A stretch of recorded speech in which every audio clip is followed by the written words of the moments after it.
نحمده ونصلي على رسوله الكريم اعوذ باللہ من الشیطان الرجیم بسم اللہ الرحمن الرحیم۔ تیسری شب قدر یعنی 25ویں شب، 25ویں شب کو 4 رکعت نفل 2 سلام کے ساتھ پڑھیں اور سورہ فاتحہ کے بعد سورہ انا انزلنا ایک بار، سورہ اخلاص 5 مرتبہ پڑھنی ہے۔ بعد از نفل کلمہ طیبہ 100 مرتبہ پڑھیں اور اس کے ساتھ 4 رکعت نماز 2 سلام سے پڑھیں۔ ہر رکعت میں سورہ فاتحہ کے بعد سورہ قدر 3 مرتبہ اور سورہ اخلاص بھی 3 مرتبہ پڑھنی ہے۔ بعد السلام 70 مرتبہ کلمہ شہادت پڑھنا بڑا افضل ہے۔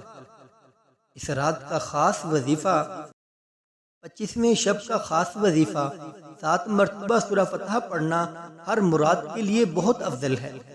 7 مرتبہ سورہ دخان پڑھنا قبر کے عذاب سے بچاتا ہے۔